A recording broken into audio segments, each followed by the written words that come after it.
Thank you for your interest in Eagle Ranch and our Wings Initiative. The purpose of this video is to give you some high-level reality checks as you begin the process of starting a children's program.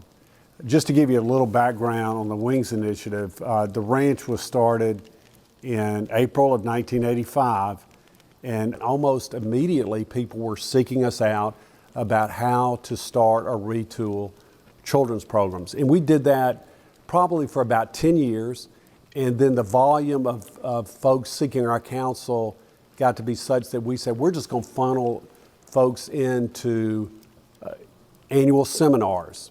And we did that for about 15 years. And then we said, you know, there's got to be a better way to deliver this material. And so what we decided to do is to look at developing the first 10 steps to starting a home. And then on the back end of that, then we would engage with people one-on-one. We felt that was the most cost-effective for them and the most efficient for us. So that gives you a little background on the Wings Initiative. And as I mentioned, the purpose of this video is to just give you some high-level thoughts. And on the back side of this, on our website, eagleranch.org, you can download a PDF which talks about the first 10 steps of starting a home in a more granular kind of way. So let's talk about some just high-level reality checks for you to consider.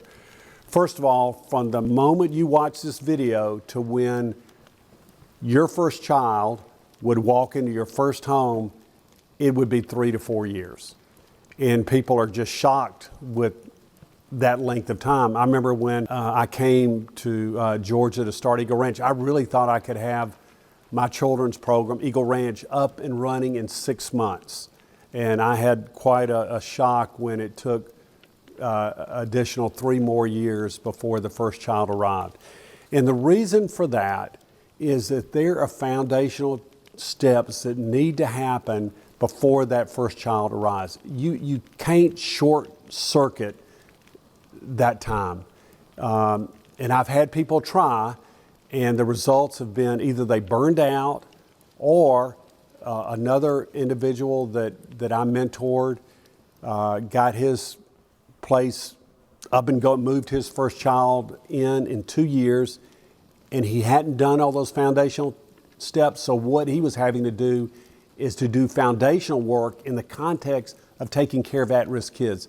And his place just about didn't survive. It became so difficult to try to navigate both of those at the same time.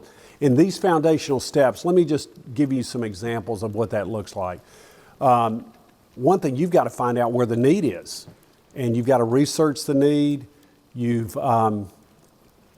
got to educate neighbors. You've got to educate referral sources, you know, people that will end up referring children to you. You've got to develop a development pathway for how you're going to build out your program, when you're going to build houses, when you're going to build support structures. You've got to figure out what your staffing model is going to be. Are you going to have 1 counselor for 40 kids? You're going to have 5 counselors for 40 kids. You've got to figure out what's the ongoing cost to operate this. So there's just a myriad of things that have to be considered foundationally before that first child arrives, because you don't want to be trying to take care of at-risk kids and still trying to figure out what you're going to do. That's going to happen anyway at some level. But you want to put as much as possible to bed before those children come. One of the things that draws all of us into this work is that we have a heart for hurting children. And there's that real strong ministry aspect that sort of is our motivating factor.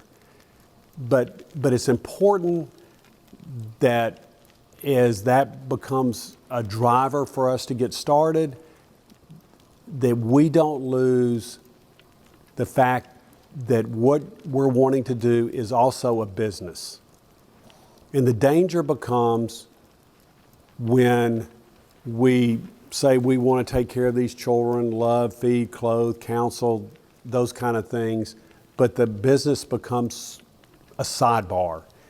And if it becomes a sidebar and the business is run poorly, those children will never get what they need. Conversely, you don't want the ministry to get lost in the business, but I've rarely seen that as the case. What I've seen more often than not is that people are drawn to the mission of loving these children, and the business just becomes ancillary.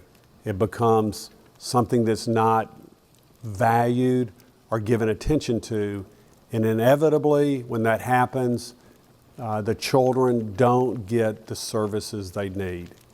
The second thing I want to address comes from a verse in Proverbs. It's Proverbs 15:22. And it says, plans fail for lack of counsel, but with many advisors, they succeed. What I see a lot of times is people want to do this, want to execute this vision, but they surround themselves with cheerleaders. You know, people that were, just go for it. This sounds great. You want to help kids. Isn't that wonderful? And they're not what I would call truth tellers. And that is a critical miss when you don't surround yourself with people who will tell you the truth, that will vet your vision and ask the hard questions. That's just so critical in this early stage. Now, these people don't need to be on your board of directors. A lot of people start building a board of directors right from the get-go, and I would recommend not doing that. I think you need to have some folks come alongside you and just help you hone and vet your vision. And then some of those can rotate up into your board, but I wouldn't start with them on your board of directors because they're two different functions. The people that are truth tellers, they're trying to see if the vision is even viable. People on your board are the owners of the vision. So you want to make sure the vision is sound before you start bringing people in that are going to be managing and sort of owning your vision, being gatekeepers of your vision going forward. I usually suggest about 3 truth tellers. They're people that know you at some level, so they have some type of context. And they also are people that have different skill sets. Like you don't want to have 3 of your friends who are marketers or finance people. You just want a breadth of experience so they can look at your vision in different kinds of ways. So that's the second thing. The third thing is knowing the trends in childcare. When I first started the ranch back in 1985, we would get young children referred to Eagle Ranch by state agencies, Department of Family and Children's Services, the courts. We would get 6, 7, 8-year-olds here with very mild behavioral issues.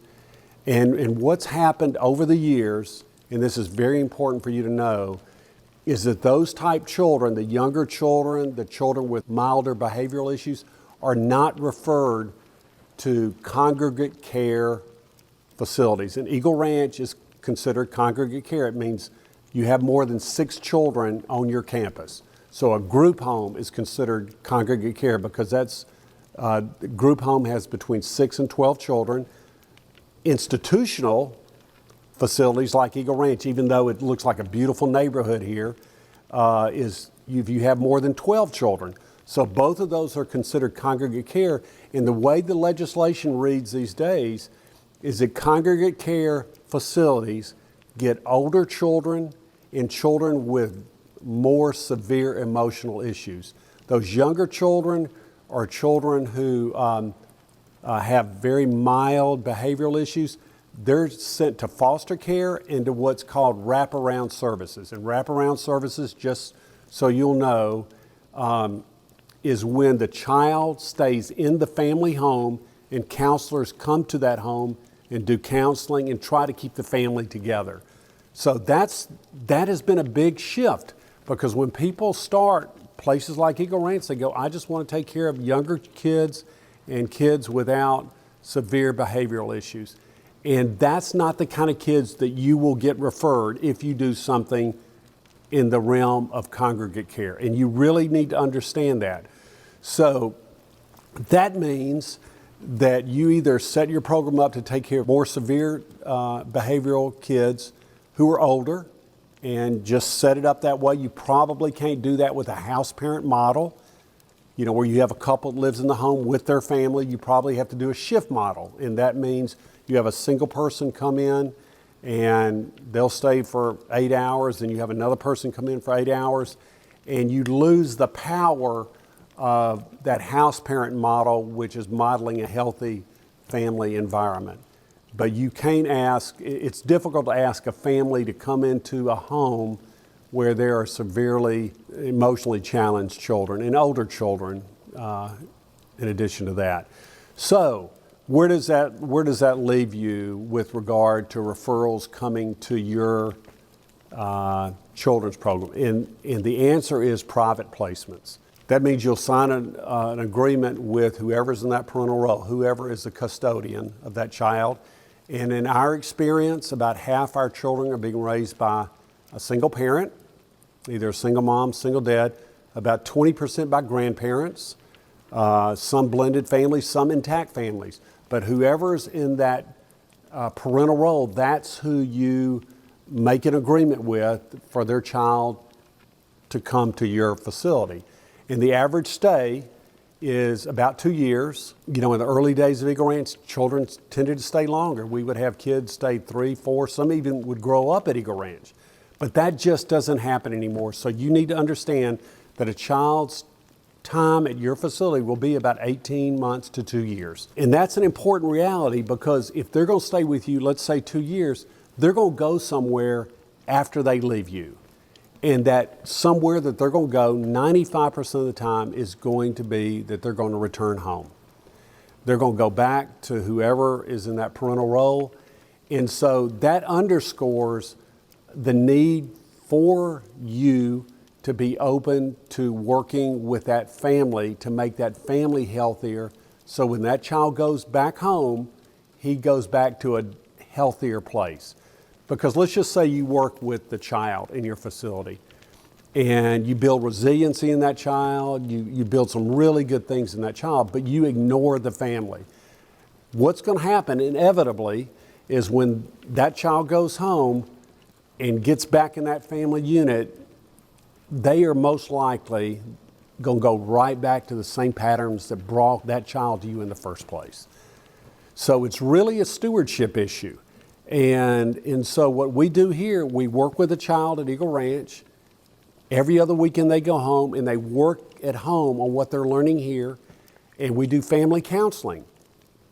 And we do that twice a month in the hopes of correcting some of this dysfunctional dance that's going on between the child and their family, in the hopes that that stuff gets corrected and that when that child goes home, that family is restored and they're going to be good going forward. It's harder work. It's a lot easier just to deal with the child. But one of the greatest indicators of future success for that child is returning to a healed or restored family.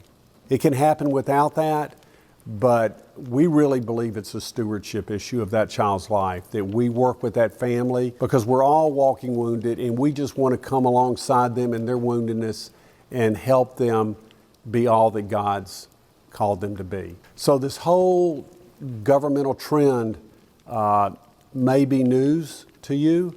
This legislation came out fairly recently, and so people that are wanting to start this kind of program with the house parent model, you cannot do that in the context, in my opinion, with governmental referrals from your state agencies. You're going to have to get those children from private placements. And in my view, you need to do family work. Finally, it's important that you take time to develop your mission statement. Some people look at that in a sort of perfunctory kind of sense because everybody tosses that around, a vision statement, a mission statement, and you just do it in an hour session with your board.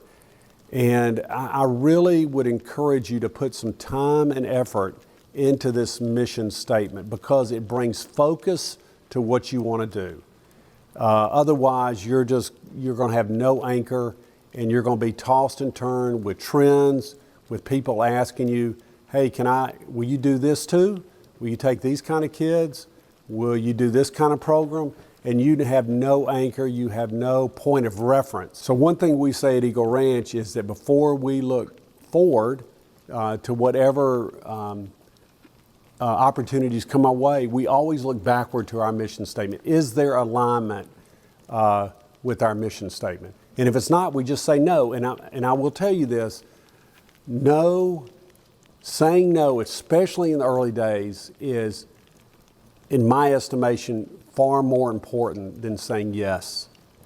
That to say no, to stay focused, I think has become one of our greatest strengths and enabled us to grow much quicker than we would have otherwise if we had entertained all these things that on the surface look great. I mean, how do you argue with taking care of this kid or doing this program?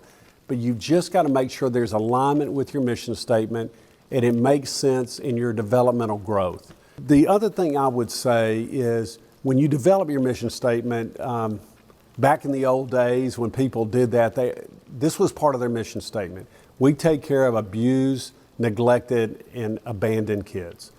Back in 1985 when I started, we would get a lot of state kids, and a lot of those state kids will have been abused and neglected.